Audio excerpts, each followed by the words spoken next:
Ku mirongo y'imbere ku rugamba ntabwo byoroshye, aho abanya-Ukraine bari gufatwa matekwa. Abarusiya rero bakamejeje, ingabo z'Abarusiya zimaze aka kanya gufata abantu basaga 700 cyangwa se abasirikare basaga 700, abandi bapfuye, abandi bahindutse ibimuga. Aha ngaha rero ubona ntabwo ari filime, ahubwo ni ibintu bya nyabyo biri kubera ku mirongo y'imbere ku rugamba. Abarusiya bamaze gufata utundi duce dutandukanye, aho ubona hose ko abanya-Ukraine basumbirijwe cyane. Aha rero abagera kuri 700 bamaze gufatwa matekwa, bandi bishwe ku buryo utakumva. Abagerageje bose guhunga cyangwa se gukiza amagara yabo, abo baguye nzira.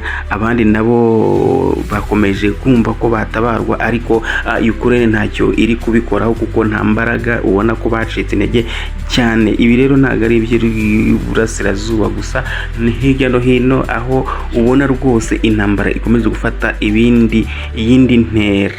Aho Dnipro nayo ubutaka bwabo bwamaze gufatwa bwinshi cyane, aho naho ntabereye isibaniro rikabije cyane rikakaye, aho abanya-Ukraine basize agatwe rwose. Ayo mashusho yo twerekana ayo muri Ukraine, aho Abarusiya bakomeje kwigira imbere. Ni ukuvuga ngo Abarusiya bamaze no kubohoza andi mazu 9 yari arimo abanya-Ukraine. Abasirikare b'abanya-Ukraine bakoreraga ibikorwa byabo bya buri munsi. Bavuze amazu 9, ntabwo wumva nk'inzu tubamo, ahubwo tuba tuvuze ibyo bita n'amazu manini cyane abakorerwamo ubucuruzi, ashobora kuba angana n'umudugudu. Amazu angana n'umudugudu rero, inzu imwe.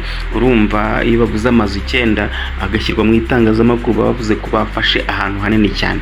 Ubwo rero turakomeza tubikurikirane, turebe iyo bigana n'iyo biva. Ikindi rero ibindi bitendo byabereye ku rugamba ni nko abasirikare 17 bamaze gufatirwa ku rugamba n'abanya-South Africa, aho bafatiwe muri Ukraine, bafashwe n'ingabo za Ukraine. Bafashwe rwose, bitari bimenyerewe ko ingabo za South Africa ziri muri uru rugamba rwo muri Ukraine ku ruhande rw'Uburusiya. Ubwo rero turakomeza tubiganireho, aho perezida wa South Africa yamaze guhaguruka avuga ngo hakorwe iperereza rijyanye n'uburyo ibintu byaba byaragenze, kugira abasirikare abaturage cyangwa abasirikare b'aba South Africa babashe kugera muri Ukraine. Hakorwa iperereza ryimbitse, hamenye uburyo aba bantu batwarwamo.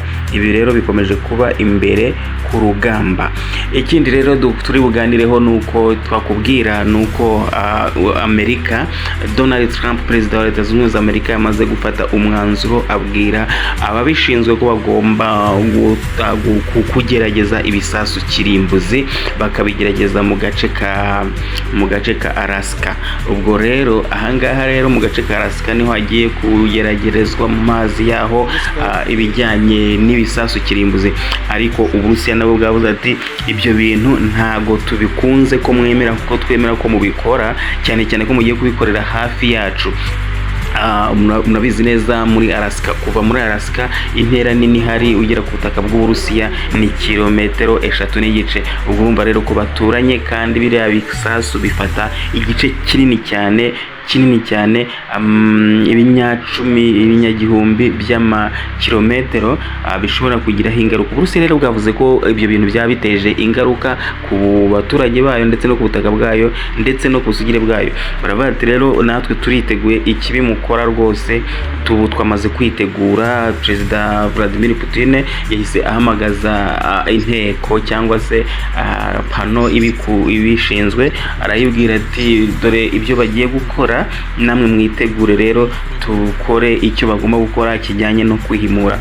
Niba bagishaka kugerageza ibisasu kirimbuzi mu buryo bunyuranyijwe n'amategeko yashyizweho mpuzamahanga, nuclear weapon, ubwo natwe tugomba kugira gute, tugomba kugerageza ibyacu, ariko ntituzabikora mbere, tuzabikora ari uko abanyamerika bamaze kubikora. Ubwo rero urabona ko isi iri kujya mu mujyo mubi cyane, umwuka mubi wo gukoresha ibisasu kirimbuzi. Mwari mubizi neza ko muri iyi minsi Uburusiya bwari bumaze iminsi bukoresha butestinga ibisasu bita ibisasu nyambukiranyamipaka bya ramamizayire ashobora gutwara ibisasu kirimbuzi, ariko ariko ntabwo batestingaga ibisasu kirimbuzi, ahubwo batestingaga izo nuclear iyo missile nizo batestingaga, bashobora gucomekaho ibyo bita warhead, bacomeka ku mitwe y'ibyo bisasu bikaba yabitwara, ikabitwara nk'uko indege itwara ibindi. Ariko ntabwo bo batestinze ibisasu kirimbuzi, batestinze amaporute ashobora kubikora. None rero Amerika yo yasaze, iravuga iti rero tugomba gutestinga natwe ibisasu kirimbuzi. Uburusiya nabwo bate okay, nimwibeshya mukabikora, natwe turabereka uko dusa nuko twitegura nuko ibyacu biteye. Isi rero yabaye agatogo, kandi birababaje kuri uyu mubumbe Imana yiremeye, birababaje cyane, birababaje cyane. Wakibaza ati se biraza kugenda gute, biraza kurangira gute?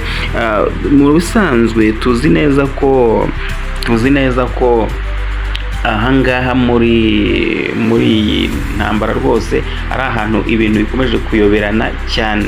Mu bisanzwe rero Amerika murazi ko ifite ibisasu bisaga 5320, naho Uburusiya bwo bukagira 5889.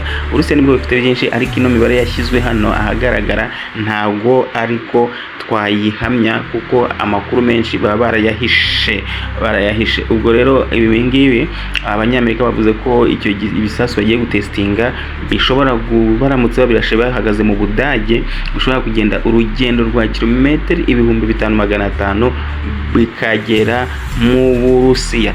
Muraho ubwo rero ahangaha niho twari turi, ni ku Inzozi TV1, ku nkunga ya Inzozi.com. Mugira amahoro.